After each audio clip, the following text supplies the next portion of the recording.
नमस्कार भक्तों। स्वागत है आप सभी का एक बार फिर से हमारी इस नई वीडियो में मित्रों। आज हम जिस विषय पर चर्चा करने जा रहे हैं वह बड़ा ही रहस्यमय और गहराई से जुड़ा हुआ है। स्त्री का त्रिया चरित्र मित्रों। बहुत से लोग आज भी नहीं जानते कि यह स्त्री का त्रिया चरित्र आखिर होता क्या है। लेकिन आज हम आपको एक ऐसी सच्ची घटना और कथा के माध्यम से बताएंगे कि यह त्रिया चरित्र कैसे एक पुरुष को जीवन भर के लिए फंसा लेता है। कुछ पुरुष स्त्री की सुंदरता और चालाकी देखकर मोहित हो जाते हैं, तो कुछ ऐसे भी होते हैं जो शादीशुदा होने के बावजूद किसी दूसरी स्त्री के जाल में फंसकर अपनी पहली पत्नी तक को भूल जाते हैं और फिर जीवन भर दुखों का सामना करते हैं, पछताते हैं, लेकिन निकल नहीं पाते। मित्रों, यह त्रिया चरित्र इतना गहरा होता है कि अगर कोई पुरुष इसमें फंस जाए तो वह अपनी पूरी जिंदगी उस जाल से बाहर नहीं निकल पाता। कई पुरुष बर्बाद हो गए हैं अपने घर परिवार को छोड़कर सिर्फ एक स्त्री के मोह में फंसकर। इसलिए प्रिय भाइयों, हम आपसे निवेदन करते हैं कि इस वीडियो को शुरू से लेकर अंत तक पूरा देखिएगा। हो सकता है कि यह वीडियो आपके जीवन में भी एक नई सीख लेकर आए। थोड़ा सा समय निकालिए मित्रों और जानिए कि स्त्री का त्रिया चरित्र असल में क्या होता है। कहानी शुरू करने से पहले मित्रों, अगर आपने अभी तक इस वीडियो को लाइक नहीं किया है तो कर दीजिए, और अगर आप हमारे चैनल पर नए हैं तो चैनल को सब्सक्राइब कर लीजिए। कहा जाता है कि जो भी मनुष्य सच्चे मन से भगवान की आराधना करता है उसके ऊपर माता लक्ष्मी की कृपा सदैव बनी रहती है। तो चलिए मित्रों, आपका ज्यादा समय नष्ट ना करते हुए अब चलते हैं उस दिव्य कथा की ओर। मित्रों, एक बार की बात है, कैलाश पर्वत की पावन और शांत वादियों में भगवान शिव और माता पार्वती विराजमान थे। चारों तरफ हरियाली थी, मंद मंद हवा चल रही थी और वातावरण पूरी तरह शांति में डूबा हुआ था। तभी आकाश मार्ग से देवर्षि नारद जी नारायण नारायण का जाप करते हुए वहां पधारे। जैसे ही नारद जी कैलाश पर्वत पर पहुंचे, उन्होंने भगवान शिव और माता पार्वती को प्रणाम किया। नारद जी बोले, हे प्रभु, हे माता, आज मैं आपके सामने कुछ बहुत ही महत्वपूर्ण प्रश्न लेकर आया हूं। कृपा करके आप मेरे इन प्रश्नों का समाधान कीजिए। भगवान शिव मुस्कुराए और बोले, हे नारद, तुम संकोच मत करो। अपने मन में जो भी प्रश्न हैं वे सब मुझसे कहो। मैं तुम्हारे हर प्रश्न का उत्तर अवश्य दूंगा। तब नारद जी ने थोड़ा गंभीर होते हुए कहा, हे प्रभु, आज जब मैं पृथ्वी लोक पर भ्रमण कर रहा था तो मैंने एक बहुत विचित्र दृश्य देखा। मैंने देखा कि कुछ स्त्रियां भोले भाले पतियों को अपने प्रेम जाल में फंसाकर उनका जीवन बर्बाद कर रही हैं। वे स्त्रियां मीठे वचन बोलकर प्यार का दिखावा करके पुरुषों को ऐसा मोह जाल में उलझा देती हैं कि वे पुरुष सब कुछ छोड़कर उनके पीछे भागने लगते हैं। हे प्रभु, मैं यह देखकर सोच में पड़ गया कि आखिर स्त्रियों को संतोष क्यों नहीं मिलता। वे एक पुरुष को पाकर भी क्यों दूसरे पुरुष को अपने जाल में फंसाना चाहती हैं। क्या यही स्त्री का त्रिया चरित्र कहलाता है? हे प्रभु, क्यों स्त्रियां पुरुषों को अपने प्रेम के जाल में फंसाकर उनका घर परिवार और जीवन तक उजाड़ देती हैं? क्या उनका स्वभाव ही ऐसा है या इसके पीछे कोई गहरा कारण छिपा है? हे प्रभु, जब एक स्त्री किसी पुरुष को अपने प्रेम में बांध लेती है तो वह उसे छोड़कर आगे क्यों बढ़ जाती है और वह पुरुष जीवन भर उसी मोह में फंसा रहता है? क्या यही त्रिया चरित्र का अर्थ है? हे प्रभु, क्या सभी स्त्रियां ऐसी होती हैं या कुछ विशेष स्त्रियां ही इस मार्ग पर चलती हैं? और यदि हाँ, तो पुरुषों को इससे कैसे बचना चाहिए? हे प्रभु, मैंने देखा कि कई पुरुष जो पहले अपने परिवार से प्रेम करते थे, अब वे अपने घर वालों को भूल गए हैं। वे अपनी पत्नी और बच्चों को छोड़कर उस स्त्री के पीछे भाग रहे हैं जिसने उन्हें अपने प्रेम जाल में फंसाया। प्रभु, यह दृश्य देखकर मेरा मन व्याकुल हो उठा। हे प्रभु, क्या स्त्री की मोहिनी शक्ति इतनी प्रबल होती है कि वह किसी भी पुरुष को अपने वश में कर सकती है? क्या यह त्रिय चरित्र सिर्फ छल और माया का दूसरा रूप है? हे प्रभु, क्या यही कारण है कि पुराने समय से लेकर आज तक पुरुष स्त्रियों के इस जाल में फंसते रहे हैं और आज भी समाज में कितने ही परिवार इसी कारण टूट रहे हैं? हे प्रभु, कृपा करके आप मुझ अज्ञानी को यह समझाइए कि यह स्त्री का त्रिया चरित्र आखिर है क्या और क्यों यह पुरुषों के लिए जीवन भर का दुख बन जाता है। हे प्रभु, क्या स्त्रियां चरित्र से बचने का कोई मार्ग है? क्या कोई ऐसा उपाय है जिससे पुरुष अपने मन को संयमित रख सके और इस जाल में न फंसे? हे प्रभु, कृपा करके विस्तार से समझाइए ताकि मैं इस ज्ञान को पृथ्वी लोक के लोगों तक पहुंचा सकूं, ताकि वे भी इन दुखों और बर्बादी से बच सकें। मित्रों, नारद जी लगातार प्रश्न करते रहे। उनका मन व्याकुल था, क्योंकि उन्होंने धरती पर अनेक परिवारों को टूटते देखा था। कई पतियों को अपनी गृहस्थी छोड़कर भटकते देखा था।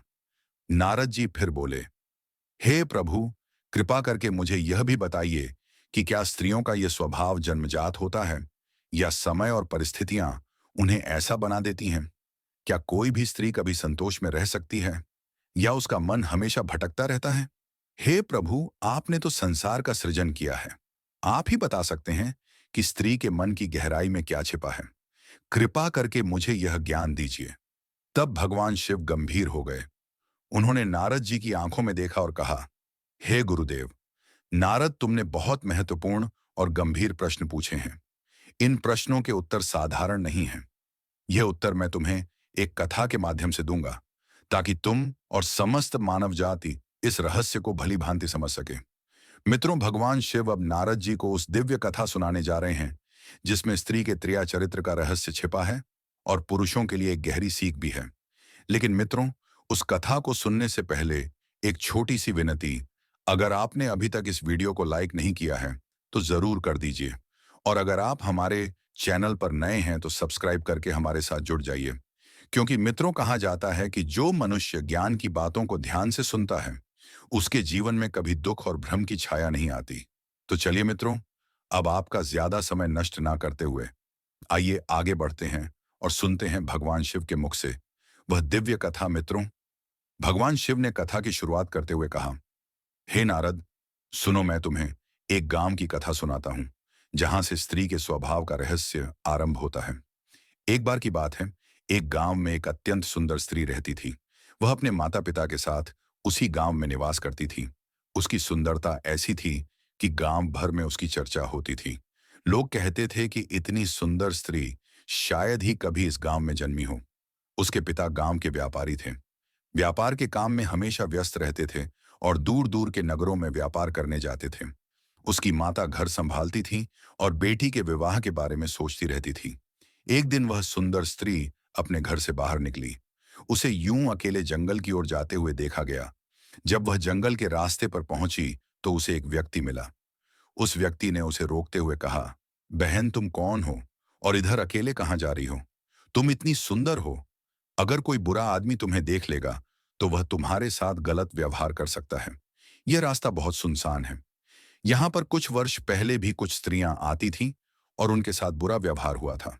3-4 लोगों ने मिलकर उनका अपमान किया था। तुम घर लौट जाओ। यह रास्ता अकेली स्त्री के लिए ठीक नहीं है। वह स्त्री यह सब सुनकर चुप रही। उसने कोई उत्तर नहीं दिया, बस अपनी निगाहें नीची कर ली और फिर बिना कोई शब्द बोले वह धीरे धीरे वहां से घर की ओर लौट चली।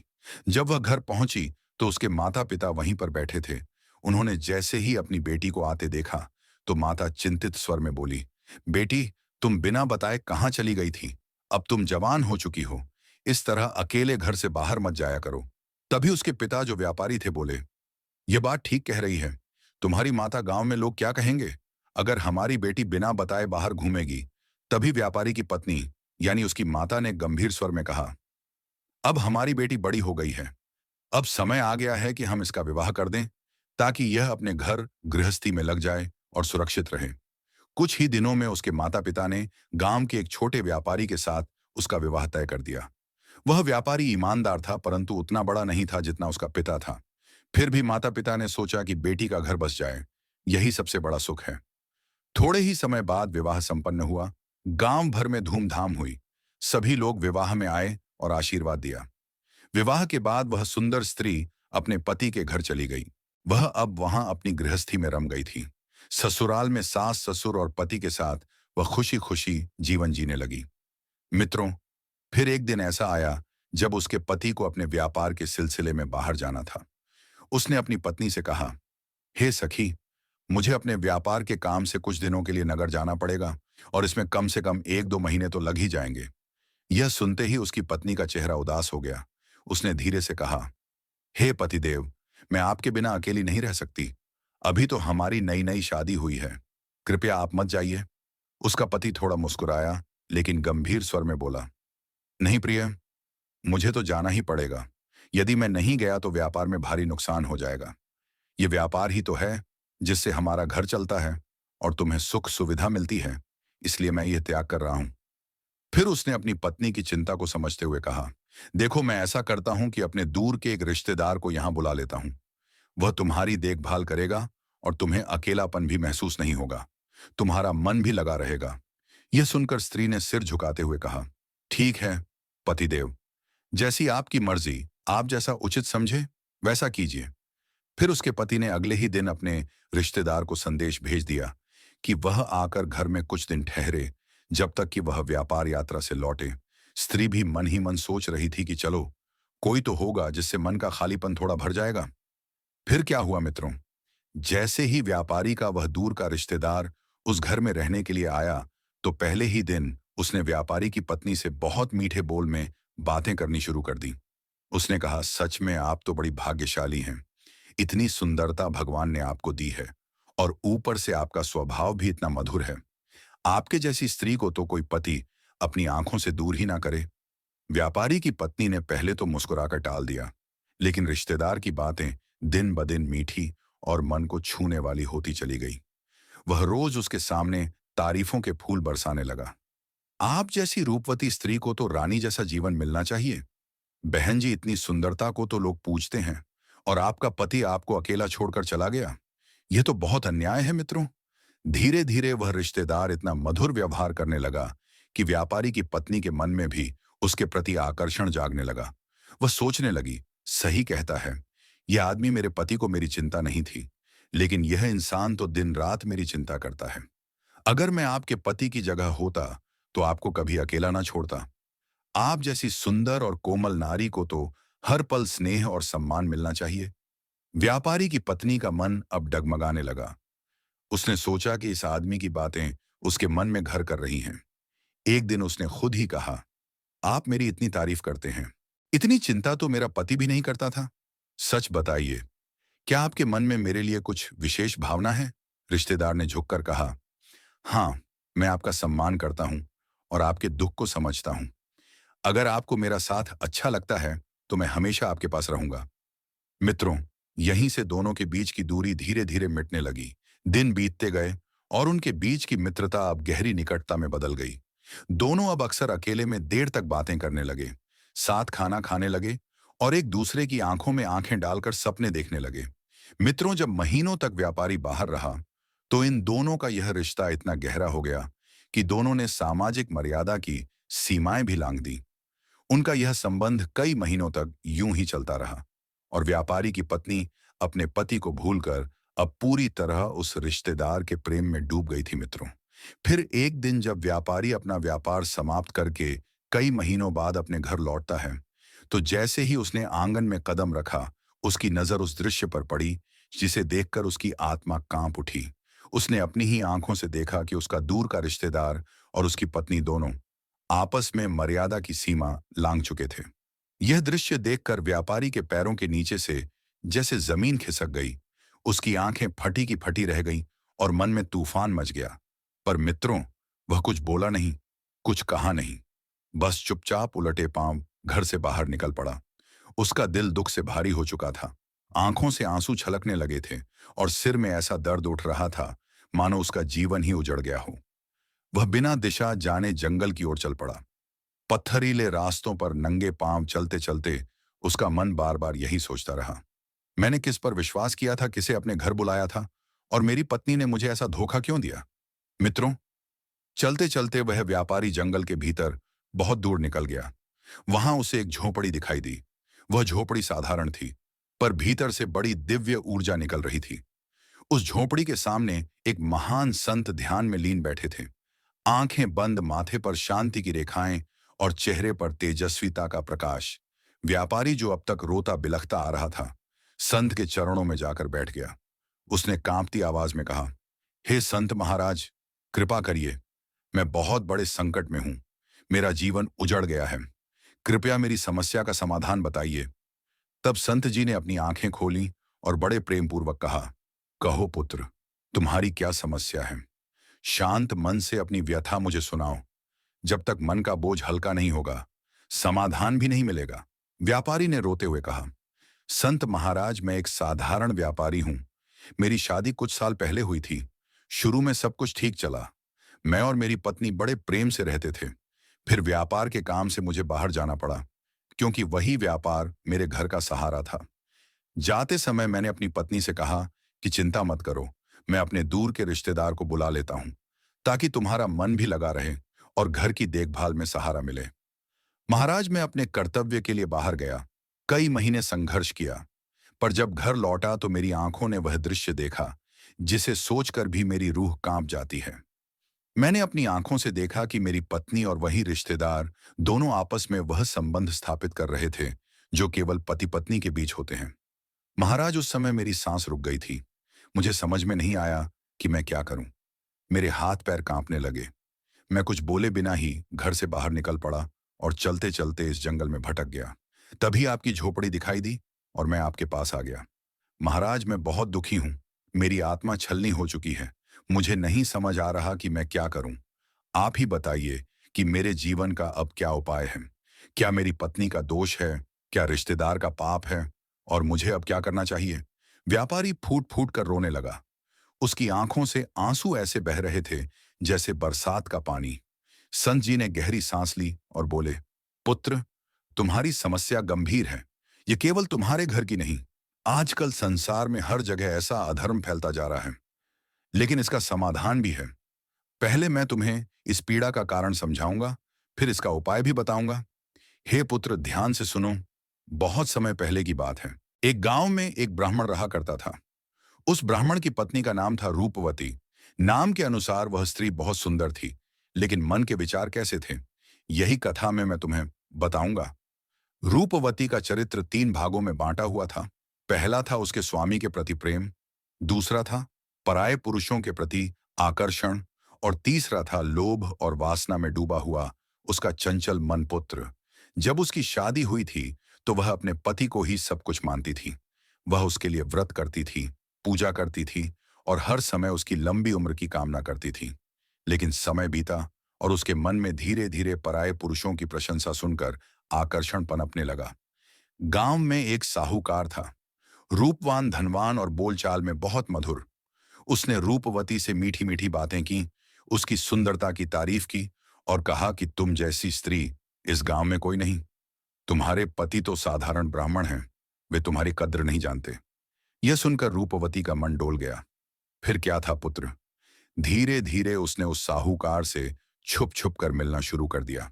कभी मंदिर के पीछे, कभी नदी किनारे। शुरू में वह खुद को रोकती रही, परंतु मन की चंचलता ने उसे जीत लिया। एक दिन उसने मर्यादा की रेखा लांघ दी। यह पहला त्रिविचार था, जहां स्त्री अपने पति को छोड़कर पराये पुरुष में आकर्षण ढूंढने लगी। लेकिन पुत्र कथा यहीं खत्म नहीं होती। जब साहूकार ने उसे भोग लिया तो कुछ समय बाद उसने उससे मुंह मोड़ लिया। अब रूपवती को अपना दूसरा शिकार चाहिए था। गांव में एक युवा चरवाहा था जो बलवान और सुंदर था। अब रूपवती ने उसे रिझाना शुरू किया। लोभ और वासना में डूबी रूपवती ने अपने तन का सौदा करना प्रारंभ कर दिया। कभी सोने के गहनों के लिए, कभी कपड़े के लिए, कभी स्वर्ण मुद्राओं के लिए।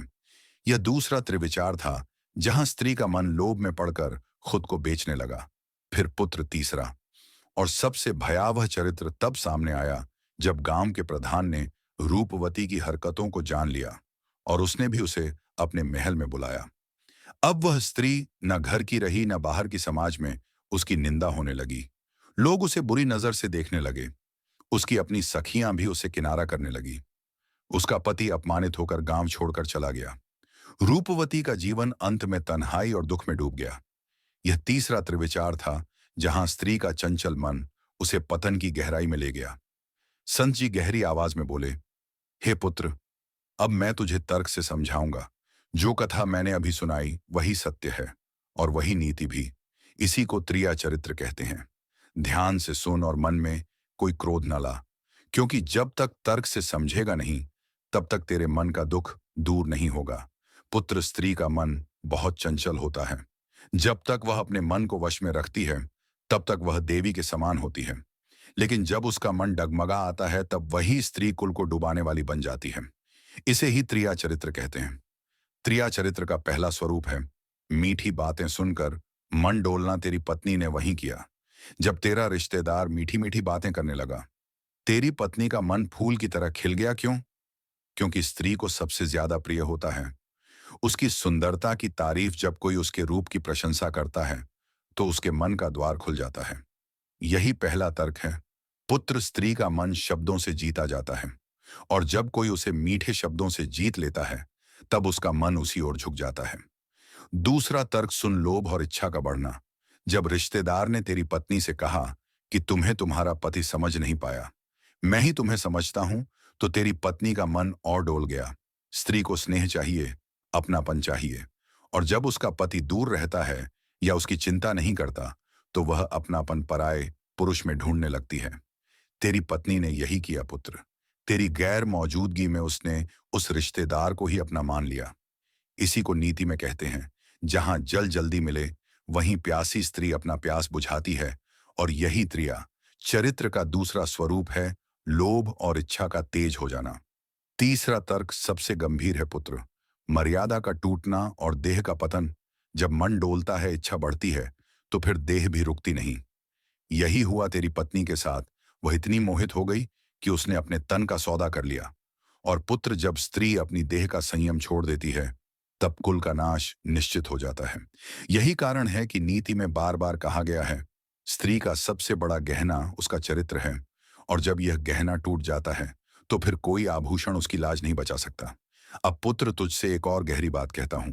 त्रिया चरित्र को समझना कठिन है क्योंकि स्त्री का मन जल की तरह है, जहां ढलान मिलेगी वहीं बह जाएगा।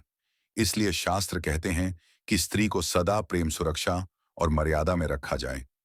यदि पति अपनी स्त्री की चिंता ना करे, उसकी प्रशंसा ना करे और उसे अकेला छोड़ दे, तो फिर वह पराये पुरुष की ओर झुकने लगती है। तेरी गलती भी यही थी पुत्र। तू व्यापार में लग गया लेकिन पत्नी के मन की सुधि लेना छोड़ दिया। परंतु पुत्र, इसका यह अर्थ नहीं कि तेरी पत्नी निर्दोष है। त्रिया चरित्र में सबसे बड़ी कमजोरी यही है कि स्त्री अपने मन पर संयम नहीं रखती। जब भी कोई उसकी प्रशंसा करता है, उसे प्यार से देखता है, तो वह अपने कर्तव्य और धर्म को भूल जाती है। इसे ही नीति में कहा गया है, स्त्री की परीक्षा तभी होती है जब वह अकेली हो और उसके सामने कोई पराया पुरुष मीठे वचन बोले। तेरी पत्नी इस परीक्षा में असफल हुई पुत्र। इसी को त्रिया चरित्र कहते हैं। संत जी थोड़ा रुक कर बोले, अब मैं तुझे और गहरे तर्क से समझाता हूं पुत्र। यह संसार ही ऐसा है जहां स्त्री और पुरुष दोनों का मन चंचल है, लेकिन स्त्री का मन विशेष रूप से अधिक टोलता है क्योंकि वह भावुक होती है, जल्दी विश्वास कर लेती है और अपनी भावनाओं में बह जाती है। इसलिए जब कोई पुरुष उसकी सुंदरता की प्रशंसा करता है, उसका हालचाल पूछता है और उसके दुख सुख में साथ देता है, तो स्त्री उसी पुरुष के प्रति आकर्षित हो जाती है। यही कारण है कि नीति में कहा गया है, स्त्री का मन काजल की कोठरी के समान है, जिसमें जो भी प्रवेश करता है वह काला होकर ही निकलता है। पुत्र, तू आज रो रहा है, दुखी है, लेकिन तुझे समझना चाहिए कि यही संसार का स्वभाव है। स्त्री का त्रिया चरित्र कोई नई बात नहीं है, यह पुरातन काल से चला आ रहा है। रामायण में भी जब माता सीता को रावण ने वश में करने की कोशिश की थी, तो लक्ष्मण जी ने यही नीति कही थी कि स्त्री का मन चंचल होता है और संकट में पड़ने पर वह संयम खो देती है। तेरी पत्नी ने वही किया पुत्र। पहले उसने मन में पराए पुरुष के प्रति आकर्षण को जगह दी, फिर लोभ में पड़कर उसके साथ संबंध बनाए और अंत में अपनी मर्यादा को भुला दिया। इसीलिए पुत्र, तू इसे त्रिया चरित्र समझ और मन शांत कर। तेरी पत्नी के कर्मों का फल उसे अवश्य मिलेगा और तुझे अब अपनी मर्यादा बचानी है। धर्म कहता है कि जो स्त्री अपने पति की पीठ पीछे पर पुरुष के साथ संबंध बनाए, वह अपने जीवन में दुख भोगती है और अगले जन्मों में भी पाप का फल भोगती है। संत जी ने व्यापारी के सिर पर हाथ रखकर कहा, हे पुत्र, क्रोध मत कर, दुखी मत हो। यह संसार त्रिया चरित्र और पुरुषों के छल का ही मेल है। जो इसे समझ जाता है वही शांत रहता है और अपना धर्म निभाता है। तेरी पत्नी ने जो किया वह त्रिया चरित्र का स्वाभाविक परिणाम है। जब स्त्री के मन में संयम और धर्म की सीख नहीं दी जाती, तू अब इसे समझ और आगे अपने जीवन में सतर्क रह। स्त्री को प्रेम, सुरक्षा और मर्यादा में रखना चाहिए और अपने घर को धर्म से जोड़कर चलाना चाहिए, तभी कुल की रक्षा होती है। यही त्रिया चरित्र का तात्पर्य है। पुत्र, स्त्री का मन चंचल है, जल्दी डोलता है, प्रशंसा से फूलता है और अवसर मिलने पर मर्यादा तोड़ देता है। इसीलिए शास्त्र बार बार चेतावनी देते हैं कि स्त्री और पुरुष दोनों को संयम में रहना चाहिए, वरना घर टूटता है और कुल का नाश होता है। संत जी ने अंत में कहा, हे पुत्र, तू अब समझ गया ना? यही तर्क है। त्रिया चरित्र वही है जो तेरी पत्नी ने किया, वही नीति में लिखा है और वही संसार का नियम है। अब तू अपना मन स्थिर कर और अपने जीवन में धर्म का पालन कर। व्यापारी संत के चरणों में गिर पड़ा और रोते हुए बोला, हे संत महाराज, आज आपने मेरी आंखें खोल दी। मैं तो अंधेरे में भटक रहा था, मन में आग लगी थी, क्रोध से भरा पड़ा था। मैं तो सोच रहा था कि अब मैं अपने घर लौटकर अनर्थ कर बैठूंगा, अपने कुल का नाश कर दूंगा। लेकिन हे महात्मा, आपके वचन सुनकर, आपकी कथा और तर्क को समझकर आज मुझे सच का ज्ञान हुआ है। आपने मेरे मन का अंधकार मिटा दिया है। जिस बात को मैं अपमान समझ रहा था, वही अब आपके वचन से नीति का पाठ बन गई है। आज आपने मुझे बचा लिया महाराज, वरना मैं अपने ही हाथों सब कुछ मिटा डालता। व्यापारी संत के चरण पकड़कर बोला, हे गुरुवर, आज आपने मुझे नई दृष्टि दी है। पहले मैं स्त्री को ही दोष देता था, लेकिन अब समझ गया हूं कि गलती केवल उसकी नहीं थी, बल्कि मेरे अपने कर्म भी कारण बने। आपके तर्कों ने मेरे मन का क्रोध शांत कर दिया। आज आपने मुझे संभाल लिया महाराज, नहीं तो मैं तो अपना घर कुल सब मिटाने ही वाला था। हे संत महाराज, अब मैं वचन देता हूं कि मैं फिर कभी ऐसी गलती नहीं करूंगा। मैं अपनी स्त्री को सुधारने का प्रयास करूंगा, अपने घर को धर्म के मार्ग पर चलाऊंगा। अब मैं क्रोध में कोई अनर्थ नहीं करूंगा। आज आपने मेरे मन का अज्ञान मिटा दिया है। आपके चरणों में नमन है। गुरुवर, आपने सच में मुझे नया जीवन दिया है। हे महाराज, आप जैसे संतों के वचन ही संसार का दीपक हैं। आपने मुझे बचा लिया है। अब मैं जान गया कि स्त्री का त्रियाचरित्र क्या होता है और पुरुष का कर्तव्य क्या है। मैं अपने घर लौटूंगा, लेकिन अब मैं ना क्रोध करूंगा, ना हिंसा करूंगा। आज से मैं धर्म के मार्ग पर चलूंगा। हे गुरुदेव, आपके चरणों में कोटि कोटि प्रणाम है। आपने सच में मेरे जैसे पापी को भी सुधरने का अवसर दे दिया। भगवान शिव ने कथा समाप्त करते हुए नारद जी की ओर देखा और मंद मुस्कान के साथ बोले, हे नारद, अब मैंने तुम्हें स्त्री का त्रिया चरित्र विस्तार से समझाया। तुमने व्यापारी की कथा भी सुनी और संत द्वारा दिए गए तर्क भी सुने। अब मुझे पूर्ण विश्वास है कि तुम्हें स्त्री के स्वभाव और उसके त्रिया चरित्र का मर्म अवश्य समझ में आ गया होगा। फिर भगवान शिव थोड़ा ठहर कर गंभीर स्वर में बोले, हे नारद, स्त्री का स्वभाव चंचल जल की तरह है। यदि उसे नीति, धर्म और मर्यादा के बांध में ना रखा जाए तो वह बहक सकती है और अपना भी पतन कर सकती है और पुरुष का भी। यह त्रिया चरित्र उसी प्रवृत्ति का नाम है। लेकिन यदि स्त्री को प्रेम, सम्मान और धर्म के मार्ग पर रखा जाए तो वही स्त्री कुल की शोभा बनती है। इसीलिए नारद, दोष केवल स्त्री में नहीं होता, बल्कि पुरुष का कर्तव्य है कि वह भी घर की रक्षा धर्म से करें। शिवजी तर्क से समझाते हुए बोले, हे नारद, जल को बहने से कोई रोक नहीं सकता, लेकिन उसे सही दिशा में मोड़ना मनुष्य के हाथ में है।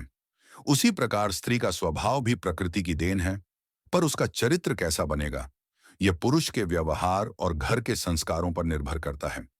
जहां स्त्री को तिरस्कार मिलता है, वहां उसका चित्त डगमगाता है, लेकिन जहां उसे स्नेह और सम्मान मिलता है, वहां वह पतिव्रता लक्ष्मी बनती है। ये त्रिया चरित्र केवल दोष नहीं है नारद, यह प्रकृति का रहस्य है, जिसे समझकर ही गृहस्थ सुखी रह सकता है। जो पुरुष केवल स्त्री को दोष देता है, वह अधूरा ज्ञान रखता है, लेकिन जो स्त्री के स्वभाव को समझकर उसे प्रेम से मार्ग पर लाता है, वही पुरुष सच्चा ज्ञानी है। फिर भगवान शिव ने कहा, हे नारद, आज मैंने तुम्हें यह कथा और तर्क इसलिए सुनाया ताकि तुम और संसार के लोग स्त्री के स्वभाव को समझें और घर में धर्म का दीपक जलाए रखें। यही त्रियाचरित्र का मर्म है। अब मुझे आशा है कि तुम्हारे संदेह मिट गए होंगे। यह सुनकर देवर्षि नारद जी भावुक होकर भगवान शिव के चरणों में झुक गए और दोनों हाथ जोड़कर बोले, हे प्रभु, आज आपने मेरी आंखें खोल दी। आपके वचन अमृत के समान हैं। आज आपने जो ज्ञान मुझे दिया है, वह केवल मेरे लिए ही नहीं, बल्कि उन सभी भक्तों के लिए दीपक है जो इस कथा को सुनेंगे। नारद जी आगे बोले, हे प्रभु, जिसने भी इस कथा को आरंभ से लेकर अंत तक श्रद्धा से सुना होगा, वह अवश्य ही स्त्री के त्रिया चरित्र को समझेगा और अपने जीवन में किसी भूल भटकेगा नहीं। आपका ज्ञान तो संसार के अंधकार में प्रकाश है। आपने जो नीति बताई है, वही मानव जीवन का सत्य है। मैं कृतार्थ हो गया प्रभु। फिर नारद जी हाथ जोड़कर बोले, हे महादेव, आज आपने मुझे जो शिक्षा दी है उसे मैं संसार भर में गाऊंगा, ताकि लोग भी अपने जीवन में इसे अपनाएं। आपका ज्ञान ही भक्ति है और आपकी कथा ही संसार का पथ प्रदर्शन है। कोटि कोटि धन्यवाद। हे प्रभु, आपने आज मेरी बुद्धि को शुद्ध कर दिया।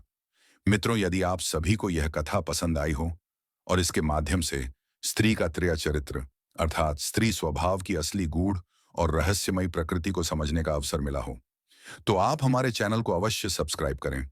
यह केवल एक कहानी नहीं, बल्कि जीवन का वह अनुभव है जो अक्सर लोग अनदेखा कर देते हैं, लेकिन जिसका प्रभाव बहुत गहरा होता है। और हाँ मित्रों, इस कथा को अपने दोस्तों, परिवारजनों और जानने वालों के साथ जरूर साझा करें, ताकि वे भी इस जीवन के गूढ़ सत्य को जान सकें। आज के समय में जब हर बात दिखावे और मोह माया से भरी होती जा रही है, ऐसे में यदि किसी के मन में इस वीडियो को देखकर थोड़ी भी सहमति जगी हो, किसी ने भी मन ही मन यह अनुभव किया हो कि हाँ, इसमें कुछ तो सच्चाई अवश्य है, तो यह जागृति का पहला संकेत है। अब समय है इस मोह के जाल से सतर्क होकर बाहर निकलने का। क्योंकि मित्रों, स्त्री का त्रिया चरित्र एक ऐसा माया जाल है, ऐसी मीठी बातों और आकर्षक चालों का जाल है, जिसमें जो भी मनुष्य एक बार फंसता है, वह फिर अपने पूरे जीवन भर उसमें उलझा ही रह जाता है। न वह मानसिक शांति प्राप्त कर पाता है, न आत्मिक संतुलन। इसलिए मित्रों, मैं आप सभी से हाथ जोड़कर निवेदन करता हूं, इस मोह, छल और माया से स्वयं को बचाइए। अपने घर, अपने परिवार, अपनी मर्यादा और धर्म के मार्ग पर चलिए। जीवन में विवेक, सतर्कता और आत्मचिंतन को अपनाइए। तभी आप एक शांत, संतुलित और सफल जीवन की ओर अग्रसर हो सकेंगे। धर्म की इस यात्रा में हमारा साथ दें और इटर्नल स्टोरी चैनल से जुड़कर ऐसे और भी गूढ़ रहस्यों और ज्ञान की कहानियों का अनुभव करें। हर हर महादेव।